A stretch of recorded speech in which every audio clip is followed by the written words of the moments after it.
Look, America has always been a land of opportunity and has drawn the best foreign students in the diaspora. And it's foolhardy for us not to create a way for them to onboard into the workforce. The greatest risk takers and entrepreneurs historically have been immigrants. And don't kid yourself, this president is a businessman, and I represented him for many years on Trump models, Miss Universe. He sees talent and wants to have it in this country. And he has said from time to time that foreign students should have a path to a green card. The problem is he has appointed people that have other designs. The H-1B system, the way it is broken. Don't get me wrong, a lottery is not a good system. So you're saying there hasn't been too much impact. Like people are still positive about going to Yeah, the US it, and they're not so concerned with the it visa was crackdown. in the beginning where they were shutting students down and they were increasing the scrutiny of their social media. It was impactful. It has now returned to its normal efficacy, although enforcement at embassies and controls at borders are more increased now. We're hearing all sorts of challenges, and we're seeing denials where Homeland Security is doing a deeper dive in social media. Don't give up on the United States.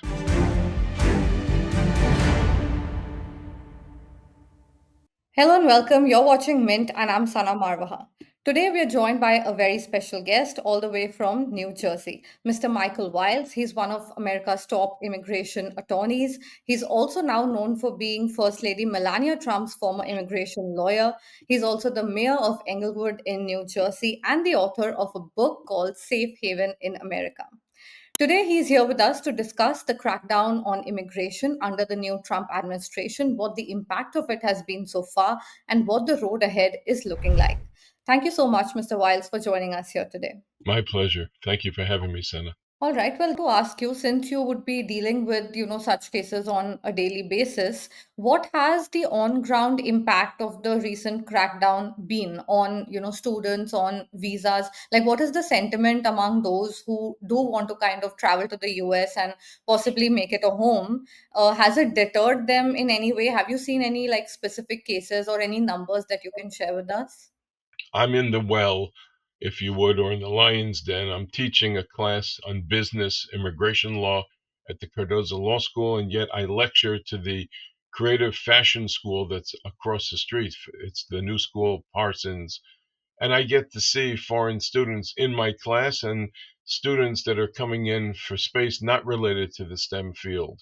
There is an enthusiasm and an excitement still to be in the United States.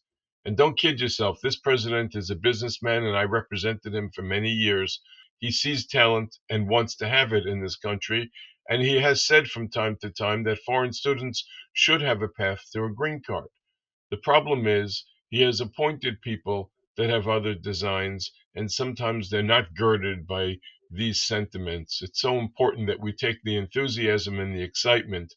I speak often at forums, and I speak to the parents of foreign students that are thinking of sending their children into this a very political time on immigration. And I say, don't lose faith. The generation that is coming will lead this nation despite the politics of this nation. They may be divisive, they may be going and being headed now by extremes, but the golden experiment we come and call America has been built on the backs of immigrants, will continue to do so, and the lawyers in this space are seeing it firsthand. All right, so you're saying there hasn't been too much impact. Like people are still positive about going to Yeah, the US it, and they're not so concerned with the it visa was crackdown. in the beginning where they were shutting students down and they were increasing the scrutiny of their social media. It was impactful. It has now returned to its normal efficacy, although enforcement at embassies and controls at borders are more increased now, so that if students start working without permission, they will be caught. And the government, we find, is using AI. So they're being very aggressive about the use of technology and getting consistent remarks and looking at people's telephones when they travel. This has not dampened the enthusiasm of the foreign students, but it has made a very aggressive circumstance. All right. And what about the impact on, say, companies and the workforce, etc.? Have you seen any impact there so far? A lot of employers do not want to deal with the tedium of uh, sponsorship. And there is a culture where employers are looking for people who already have H1s and just use the portability clause to transfer them from one employer to the next rather than succumb to the politics of the lottery and have to wait for nuance. That changes the dynamic when somebody meets somebody in a school or onboards them and then really wants to invest in them. But I think that's going to be short lived. This is a businessman president. Eventually, I think America's employers will be heard. He does lunch and dine with the top companies of the world who have all benefited by foreign immigration and the scholarship and the talents that they have. I believe in the end this will improve, but it may get bumpy along the way. Right. So you think that these visa crackdowns, etc., were more temporary and it's likely to ease out in, say, the coming few months? I'm hoping for it because it's at such an active crescendo and speed. It's not sustainable, not for law enforcement, not for USCIS adjudicators, and certainly not for foreign students that are getting mixed readings as they travel in and out of the country. Right. And have you seen any cases where someone was, say, detained or maybe even deported for like smaller offenses, especially among students, like you mentioned, social media, etc. We Yes. read a few reports that said that even for, something as small as parking tickets, immigrant students were still getting into trouble. So have you seen or faced or heard of any cases like that? Yeah, sadly, we've seen some things, but they're all predicated on either a fraud or a lie that was perpetrated by the individual or Homeland Security measures that are actually proper. We had one student that had videos of beheadings in his WhatsApp, and the government stopped that student. It's forever delicate for you to think three-dimensionally before you come into the United States of the communications that you have. Are they first consistent with the visa that you have? Are you a visitor on a B1, B2? Then you have to think twice whether or not you should be looking for going to schools unless that endorsement is in your passport. And if you're a student, are you looking for a green card? Do you have already a company? Did you open up an LLC that you own? And then you don't have permission to even work for your own company because it's considered to be work. This is very important that people self reflect and get behind a good lawyer that can protect their interests because the government will stop you at multiple layers, whether it's going for the visa at the embassy, stopping you at CBP at the border, or even domestically. Homeland Security is pushing back through USCIS and what's called RFEs, requests for further evidence, where they're doing a deeper dive into the applications, trying to find inconsistencies from employers.